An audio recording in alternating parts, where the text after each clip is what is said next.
Have you ever had that feeling? The one where you feel like you've spent years climbing a ladder only to get near the top and realize it's been leaning against the wrong wall the whole time? Well, that feeling is at the heart of a midlife career change. It's one of the most personal and, let's be honest, confusing journeys anyone can go on. So today, we're going to build a kind of survival guide for it. So let's just start right there with that big question. Seriously, take a second. Is your career ladder leaning against the right wall for you right now? It's a question that millions of people in their 40s and 50s are wrestling with, usually when it gets quiet on a Sunday night and the work week is looming. Making a change like this, it's so much more than just sprucing up your resume or updating your LinkedIn. It's a huge shift in who you are, what you stand for. And to really get our heads around this massive transition, we're going to dig into a really interesting psychological study that breaks down this exact experience. Okay, so here's our roadmap. It comes from a study published in the Cayman Counseling and Psychology Nexus. And what I love about this is that it's not just theory. The researchers actually sat down and had these incredibly deep conversations with 27 real people, all between 41 and 55 years old, who had just gone through this exact life-altering leap. Their stories, well, they're going to be our guide today. So what's the spark? What's that final push that makes someone actually jump? That brings us to our very first stop, figuring out the triggers. What the study found is that the why falls into about four main buckets. Sometimes it's totally voluntary, that burning desire to follow a passion or just grow as a person. Other times, the world decides for you, right? A layoff, a whole industry changing. But look at those last two. This is where it gets really interesting. Health-related issues like burnout or that feeling deep in your gut that your job just doesn't line up with your values, those aren't just factors. They're internal alarm bells telling you the price of staying put has gotten way too high. And this quote from one of the participants, wow, it just makes it so real, doesn't it? We're not just talking about being a little unhappy with your job. This is a physical body and mind reaction. When your body starts sending you signals this loud, you just can't ignore them anymore.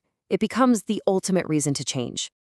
Okay, so once that decision is finally made, the real work starts. And, spoiler alert, most of it happens on the inside. So let's move on to our next section, remaking your professional identity. What the researchers found was a pretty consistent three-step journey. It all kicks off with reevaluation. This is when you start asking those huge, scary questions like, what do I really want out of life? Then you move into reconstruction. This is the messy part, where you have to let go of that old professional identity to make room for a new one. And finally, there's adaptation. You're not just learning new tasks, you're learning the entire culture and unspoken rules of a brand new world. And this quote right here, it gets straight to the heart of that whole transformation. It's a total rewiring of what success even means. All those external things we're taught to chase, the job title, the bigger office, they just start to fade into the background. It's like the entire scorecard for what makes a good life gets completely tossed out and rewritten from the ground up.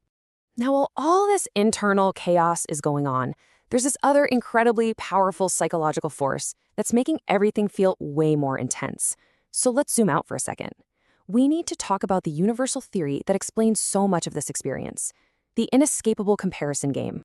So meet social comparison theory. It's been around since the 50s, and it boils down to something really simple but so powerful.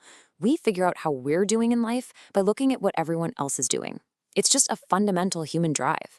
And when you're in a period of huge uncertainty, like a career change, that drive goes into overdrive.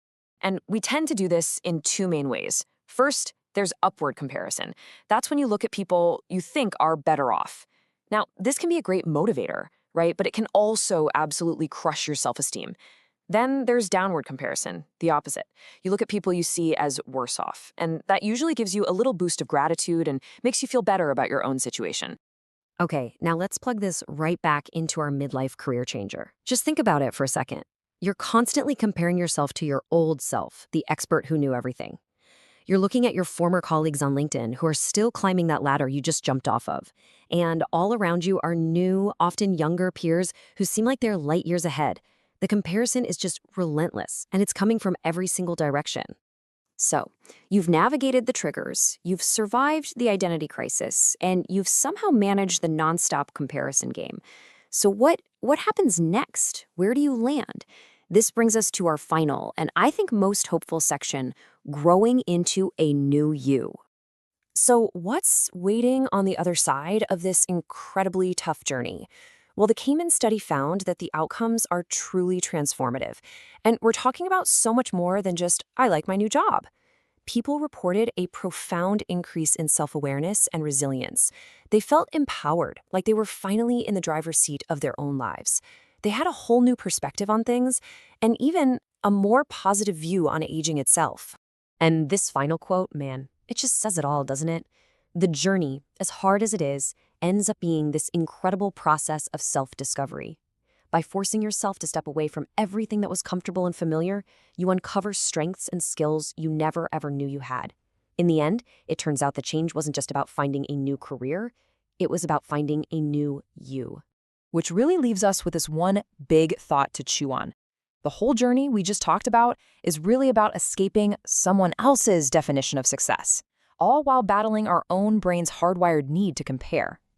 So the real question for every single one of us, whether we're changing careers or not, is this. In a world practically built for comparison, how are you going to define your own success? That's a question worth sitting with. Thanks for exploring it with me.